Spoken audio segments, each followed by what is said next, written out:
అపోస్తలుల కార్యముల గ్రంథం 6వ అధ్యాయం 3వ వచనంలో చివరి భాగాన్ని చదువుతున్నాం. ఆ 7 మనుషులను మీలో ఏర్పరచుకొనండి, మేము వారిని చెప్పండి అటు ఇటు తిరగడానికి నియమిస్తామన్నారా? ఈ పనికి నియమిస్తాము అనగా తీమోను ఒక ప్రత్యేకమైన ఉద్దేశం కోసం నియమించబడ్డాడు. తీమోను పరిచర్య కోసం ఏం చేయబడ్డాడు? నియమించబడ్డాడు. He was appointed to do a task. He was appointed to do distribution. He was appointed to do the ministry of God. దేవుని పరిచర్య కోసం నియమించబడ్డాడు తీమోను. అందును బట్టి అపోస్తలులు అన్నారు, తీసుకురండి 7 ఈ పనికి వారిని నియమిస్తాం. యూజువల్గా కమిషనర్ అనే మాట మీరు ఎప్పుడైనా విన్నారా? కమిషనర్ గారు అంటారు కదా. ఒక సిటీకి కమిషనర్ ఉంటాడు, లేదా ఒక ప్రాజెక్ట్కి కమిషనర్ ఉంటాడు. ఫర్ ఎగ్జాంపుల్ పోలవరం ప్రాజెక్ట్ ఉందనుకోండి, ఆ ఎంటైర్ వర్క్ చూడడానికి ఒక ఐఏఎస్ ఆఫీసర్ నియమిస్తారు. He's the commissioner for that work. Commissioner అంటే one who is commissioned is called commissioner. ఒక పని కోసం, ప్రత్యేకమైన పని కోసం నియమించబడిన వారు అని అర్థమైతే ఈ తీమోను ఒక ప్రత్యేకమైన పని కోసం నియమించబడ్డాడు. జాగ్రత్త విన్న దేవుని బిడ్డలారా, దేవుడు మనలందరినీ కూడా ఒక ప్రత్యేక ఉద్దేశంతో ఏర్పాటు చేసుకున్నాడు. నువ్వు రక్షణ పొందిన వ్యక్తివైతే క్రీస్తు రాజ్య విస్తరణలో నీకంటూ ఓ పని ఉంది. స్తోత్రం చెప్పండి, హల్లెలూయా. పని లేని క్రైస్తవులు ఎవరు లేరు. నేను ఉన్నాను కదండి అంటున్నావేమో, మరి అదే చెప్తున్నాను, నువ్వు పని చేయాలి ఈ రోజు నుండి అన్నా. పని చేయని క్రైస్తవుడు ఉండకూడదు. క్రీస్తు రాజ్య విస్తరణలో నువ్వేం చేయగలవో, నేనేం చేయగలనో, మనమంతా కలిసి ఏం చేయగలమో అది చేయాలి. కానీ ఈ రోజుల్లో మనం ఏం చేయగలమో అనేది మనం చూసుకోకుండా ఎదుటివాడి పని ఎలా పాడు చేసేద్దాం అనేది మాత్రం చాలా గట్టిగా చూస్తున్నాం కదా. మనం ఎదుటివాడు పని చేస్తుంటే ఆ పని పాడు చేయాలని ఆలోచనే తప్ప మనం ఏం చేద్దామని ఆలోచన లేదు. లేదా ఎదుటివారి పనిని లాక్కుందామనే తప్ప మన పని ఏంటో మనం చేద్దామని ఆలోచన కొంతమందిలో ఉండదు. ఏమ్మా సహోదరి, దేవుని కోసం ఏమైనా చేస్తున్నామంటే, మరి ఆదివారం ప్రసంగం ఇప్పించిన మరి చేస్తాను. ఆదివారం ప్రసంగం ఒకవేళ అవకాశం ఇస్తే దేవుడు ఇస్తాడు, అందులో ఇబ్బంది ఏం లేదు. అది వస్తేనే చేస్తానని కాదు, నీకు ఏది ఉంటే అది చేయి దేవుని కోసం. తీమోన్ని వాళ్ళందరూ కూడా మోకాళ్ళు వేయించి అపోస్తలులందరూ చేతుల నుంచి ప్రార్థన చేస్తూ, ప్రభువా అనుదిన పరిచర్యలో అందరికీ ఇబ్బందులు రాకుండా, సనుగులు రాకుండా వీరు పరిచర్య చేయబోతున్నారు, వీరిని ఆశీర్వదించి దీవించని ప్రార్థన చేస్తూ ఉంటే తీమోను పైకి లేచి, మీరేమో ప్రసంగాలు చెప్తారా, మేమేమో పని చేయాలా?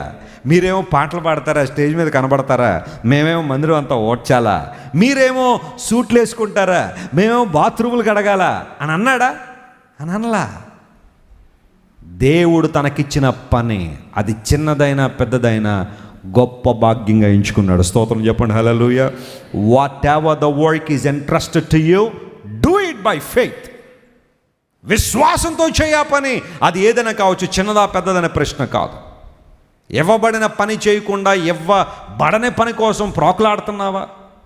నువ్వు ఏది చేయగలవు అది చేయి. నా పరిచర్యలైన మొదటి దినాల్లోనే నేర్చుకున్న ఒక అమూల్యమైన పాఠం. I thank God for his guidance every day. ప్రతిరోజు దేవుడు నాకు ఇచ్చిన కనువిపుని బట్టి నేను ప్రభువును స్తుతిస్తా ఉన్నా. అది చేసేయాలి, ఇది చేసేయాలి, అలా చేసేయాలి, ఎలా చేసేయాలని చాలా పరిచర్య మొదట్లో చాలా ఉండేది. వన్ ఫైన్ డే దేవుడు నాతో మాట్లాడు, జాన్ వెస్లీ స్టాప్, ఆగు, నేను నీకు అప్పగించిన దాన్ని ముందు చేయి, ఆ తర్వాత నేను ఏమి ఇవ్వగలను అది నీకు ఇస్తా, నీ బౌండరీస్ ఎక్స్పాండ్ చేస్తా, ముందు కంగారు పడిపోకు, నీకు అప్పగించిన పని నమ్మకంగా చేయనడు దేవుడు. చాలాసార్లు మన జీవితాల్లో అప్పగింపబడనే పని కోసం ప్రోకులాడతాం, కానీ అప్పగించింది మాత్రం చేయం మనం. బైబిల్ సెలవిస్తాం, తీమోను పరిచర్య కోసం ప్రత్యేకంగా నియమించబడ్డాడు. ఇంకా ఆ తర్వాత తీమోను పేరు మనకు కనబడకపోయినా వీ కెన్ ఈజీలీ ఇమాజిన్ అతనికి అప్పగించబడిన పని ఎలా చేశాడు చెప్పండి? నమ్మకంగా చేశాడు, అతను యథార్థంగా చేశాడు. అందును బట్టి ఆ సమస్య మరలా రిపీట్ అవ్వలేదు అంటే వాళ్ళందరూ సక్సెస్ఫుల్గా పనిచేశారని అర్థం. స్తోత్రం చెప్పండి, హల్లెలూయా. పాడే తలాంత దేవునికి ఇచ్చాడు, ఉపయోగించి దేవుని కోసం. సువార్త చెప్పే తలాంత నీకుందా? చేయి, దేవుని కోసం పని చేయి. సండే స్కూల్ ప్రారంభించమని దేవుడు నీకు ప్రేరణ ఇస్తున్నాడా? చేయి. సండే స్కూల్ ప్రారంభించు మీ ఇంట్లోనే. నీ ఇంటి ప్రక్కన ఉన్న పిల్లల్ని ఆదివారం ఒక అర్ధగంట గంట తీసుకొచ్చి కూర్చోబెట్టి పాటలు నేర్పించి దేవుని మాటలు చెప్పు. నాకు రాదండి, ఎవరికి రాదు, ముందు నేర్చుకో. దేవుని కోసం నువ్వు ఎలా వాడబడగలవో ప్రయత్నించాయి. ఆదివారం వచ్చిందంటే దేవుని దినం.